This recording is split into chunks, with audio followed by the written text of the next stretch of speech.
అందరికీ నమస్కారం అండి. ఏదైతే కూటమి ప్రభుత్వం అధికారంలోకి వస్తే రాష్ట్ర రాజధానికి అమరావతి పరుగులు పెడుతుంది, భవిష్యత్ తరాల వారికి మనందరికీ కూడా ఎంతో ఉపయోగకరంగా మన రాష్ట్ర రాజధాని అభివృద్ధి చెందుతుందనే అభిప్రాయంతో అందరూ అమరావతి రాజధానిగా ఏకీభవించి కూటమి ప్రభుత్వానికి అత్యధిక మెజార్టీ విజయం సాధించడం జరిగింది. తదనుగుణంగా ఈరోజు రాష్ట్ర రాజధాని నిర్మాణం ముందుకు సాగట్లేదా, భవిష్యత్తు కూడా మనకి రాజధాని నిర్మాణం జరగదా, ఎలాంటి అప్డేట్స్ రాజధాని నుంచి రావట్లేదా అనే అభిప్రాయంలో రాష్ట్ర ప్రజలందరూ ఉన్నారు. ఎందుకు శాసనసభ సమావేశాల్లో పూర్తిస్థాయి బడ్జెట్ ప్రవేశపెట్టినప్పుడు ఈ రాష్ట్ర రాజధాని అంశాన్ని ప్రస్తావించట్లేదు, రాష్ట్ర రాజధానికి సంబంధించినటువంటి బడ్జెట్ను పూర్తి స్థాయిలో కేటాయించకపోవడం చాలా బాధాకరమైన విషయం.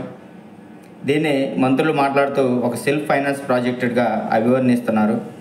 సెల్ఫ్ ఫైనాన్స్ ప్రాజెక్ట్ అంటే ఎట్లాంటి రెవెన్యూ మేము ఖర్చు పెట్టము, ఆ యొక్క రాజధాని నుంచి వచ్చేటువంటి డబ్బులతోనే మేము డెవలప్ చేస్తాము అని అంటున్నారు. అది అసలు ఎన్ని సంవత్సరాలుగా డెవలప్ అవ్వాలి? ఆల్రెడీ వైఎస్ఆర్ పార్టీ ఈ యొక్క రాజధానిని పూర్తి స్థాయిలో వ్యతిరేకిస్తుంది. మేము 3 రాజధానులకే కట్టుబడి ఉంటామని చెప్పి ఎన్నికలకు వెళ్ళింది. తిరిగి అధికారం మీ చేతిలో వచ్చినప్పటికీ పూర్తి స్థాయిలో నిర్మాణం జరగకపోతే రేపటి రోజున అసలు ఈ రాజధాని భవిష్యత్తు ఎలా ఉంటుంది? మళ్ళీ తిరిగి అసలు అమరావతి రాజధానిగా నిర్మాణం జరుగుద్దా ఏంటని రాష్ట్ర ప్రజలందరూ కూడా ఎంతో బాధపడుతూ ఉంటే, దీన్ని సెల్ఫ్ ప్రాజెక్టుగా అభివర్ణించి రాష్ట్ర బడ్జెట్లోంచి రూపాయి కూడా ఖర్చు పెట్టకుండా డెవలప్ అవ్వాలంటే ఎలా అవుతుంది? అదేమీ ఆల్రెడీ డెవలప్ ఉన్న ఏరియా కాదు కదా.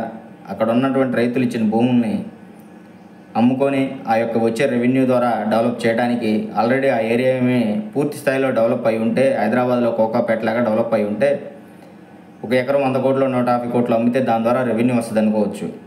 ఎట్లాంటి రెవెన్యూ రాదు. మహా అమ్మితే 2 కోట్లు 3 కోట్లు అమ్మేటువంటి పొలాలని ఈరోజు ఏదో డెవలపింగ్ పేరుతో మనం అమ్మాలని చూసినా అక్కడ ఏం డెవలప్ ఉందని వివిధ సంస్థలు అక్కడికి వస్తాయి. ఇప్పటికీ అనేక రంగాలైన సంస్థలు అమరావతి ఎందుకు రావట్లేదు? అసలు మనల్ని పరిపాలించే ప్రజాప్రతినిధులే అనేక రకాలైన వ్యాపారాలు చేస్తారే, అసలు వాళ్ళల్లో ఎవరు కూడా మన రాష్ట్ర రాజధానిగా అమరావతి ఉండాలి, ఉంది, మనం కూడా మన వ్యాపారాన్ని ఇక్కడ స్టార్ట్ చేద్దాము, మన వ్యాపారాలు ఇక్కడ చేస్తే మన దగ్గర ఉన్నటువంటి యువతకు ఉపాధి లభించిద్దని ఎవరు సంస్థలు స్థాపించడానికి ముందుకు రావట్లేదు. విదేశాల్లో వ్యాపారాలు చేయడానికైతే ఎంత ఇంట్రెస్ట్గా ఉన్నారు, కానీ అమరావతిలో రాజధానిలో చేయడానికైతే ముందుకు రావట్లేదు. ఏదో టాటా వస్తుంది, బిర్లా వస్తుందని మనల్ని మభ్యపెట్టుకుంటూనే ఈ రాష్ట్ర రాజధాని ఈ విధంగా కూటమి వచ్చి సంవత్సరం కాలం గడుస్తుంది.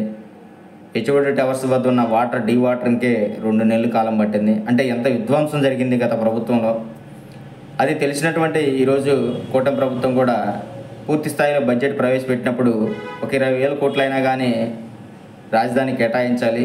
ఒక 50 నుంచి 60,000 కోట్లు ఈ గవర్నమెంట్లో ఖర్చు పెడితేనే సెంట్రల్ గవర్నమెంట్ నుంచి వచ్చేటువంటి ఫండు, ఈ యొక్క స్టేట్ గవర్నమెంట్ నుంచి వచ్చేటటువంటి బడ్జెట్తోనే పూర్తి స్థాయిలో నిర్మాణం జరిగితేనే భవిష్యత్తులో ఈ రాజధాని నిర్మాణాన్ని ఎవరు వ్యతిరేకించడానికి అవకాశం లేకుండా చేయాలి.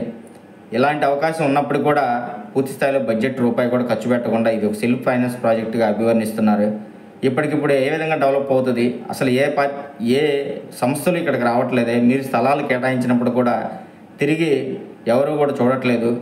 అలాంటి పరిస్థితి నుంచి మీరు ఈరోజు ప్రపంచ బ్యాంక్ నుంచి రుణాలు తీసుకొని ఆ యొక్క రుణాలకి హెచ్ఓడి టవర్స్ కడతాము 40 అంతస్తులు, హైకోర్టు భవనం కడతాము 20 అంతస్తులని వచ్చిన డబ్బులు మీరు ఆ విధంగా ఖర్చు చేసుకుంటూ పోతే సీడీ యాక్సెస్ సంబంధించిన రోడ్లకు సంబంధించి కానివ్వండి, మిగతా డ్రైనేజీకి సంబంధించి కానివ్వండి, మిగతా ప్రైవేట్ సంస్థలు వస్తే వాళ్ళకి చేయాల్సినటువంటి సకల సౌకర్యాలు కానివ్వండి, మిగతా ఎలా చేయగలుగుతారు? ఉన్న డబ్బులు మొత్తం కూడా మీరు తిరిగి దానికే ఖర్చు పెడితే భవిష్యత్తు ఏ విధంగా ఖర్చు పెట్టగలుగుతారు?